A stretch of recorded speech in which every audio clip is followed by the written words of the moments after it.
ಮಲ್ಲಿಕಾರ್ಜುನ್ ಎಂಬುವರನ್ನು ಸೊಂಡಿಲಿನಿಂದ ಎಸೆದು ತುಳಿದು ಗಾಯಗೊಳಿಸಿತ್ತು. ತಕ್ಷಣವೇ ಗ್ರಾಮಸ್ಥರು ಹಾಗೂ ಅರಣ್ಯ ಇಲಾಖೆಯವರು ಜಿಲ್ಲಾಸ್ಪತ್ರೆಗೆ ಸೇರಿಸಿ ಚಿಕಿತ್ಸೆ ಕೊಡಿಸಿ ನಂತರ ಖಾಸಗಿ ಆಸ್ಪತ್ರೆಗೆ ಹೆಚ್ಚಿನ ಚಿಕಿತ್ಸೆಗೆ ದಾಖಲಿಸಲಾಗಿತ್ತು. ಮಲ್ಲಿಕಾರ್ಜುನ್ ಸ್ಥಿತಿ ಗಂಭೀರವಾಗಿದ್ದ ಕಾರಣ 2 ದಿನಗಳ ಹಿಂದೆಯಷ್ಟೇ ಮನೆಗೆ ಕರೆತರಲಾಗಿತ್ತು. ಆನೆ ದಾಳಿಗೆ ತುತ್ತಾಗಿ ಕೇವಲ 15 ದಿನದಲ್ಲಿ ಸಾವನ್ನಪ್ಪಿದ್ದು ಕುಟುಂಬಸ್ಥರ ಆಕ್ರಂದನ ಮುಗಿಲು ಮುಟ್ಟಿದೆ.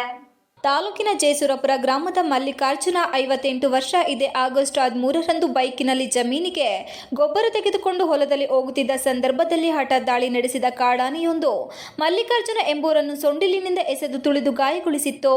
ತಕ್ಷಣವೇ ಗ್ರಾಮಸ್ಥರು ಹಾಗೂ ಅರಣ್ಯ ಇಲಾಖೆಯ ಜಿಲ್ಲಾಸ್ಪತ್ರೆಗೆ ಸೇರಿಸಿ ಚಿಕಿತ್ಸೆ ಕೊಡಿಸಿ ನಂತರ ಖಾಸಗಿ ಆಸ್ಪತ್ರೆಗೆ ಹೆಚ್ಚಿನ ಚಿಕಿತ್ಸೆಗೆ ದಾಖಲಿಸಲಾಗಿತ್ತು. ಮಲ್ಲಿಕಾರ್ಜುನ ಸ್ಥಿತಿ ಗಂಭೀರವಾಗಿದ್ದ ಕಾರಣ 2 ದಿನಗಳ ಹಿಂದೆಯಷ್ಟೇ ಮನೆಗೆ ಕರೆತರಲಾಗಿತ್ತು.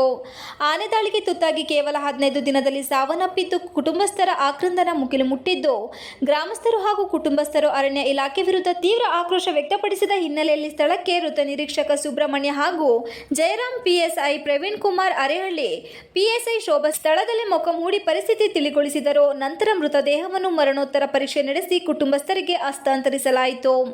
ಪರಿಹಾರ ವಿತರಿಸಿದ ಅರಣ್ಯ ಇಲಾಖೆ ಆನೆ ದಾಳಿಗೆ ಸಾವನ್ನಪ್ಪಿದ ಮಲ್ಲಿಕಾರ್ಜುನ ಕುಟುಂಬಕ್ಕೆ ಹಾಸನ ಉಪಸಂರಕ್ಷಣಾಧಿಕಾರಿಗಳ ನಿರ್ದೇಶನದಂತೆ ಬೇಲೂರು ವಲಯ ಅರಣ್ಯಾಧಿಕಾರಿ ವಿನಯ್ ಕುಮಾರ್ 15 ಲಕ್ಷ ರು ಪರಿಹಾರ ಚೆಕ್ ಅನ್ನು ಕುಟುಂಬಸ್ಥರಿಗೆ ಹಸ್ತಾಂತರಿಸಿದರು. ಈ ಸಂದರ್ಭದಲ್ಲಿ ವಲಯ ಅರಣ್ಯಾಧಿಕಾರಿ ಯತೀಶ್ ಬಿಜಿ, ಸುಭಾಷ್, ಮಂಜೇಗೌಡ ಇತರರು ಹಾಜರಿದ್ದರು.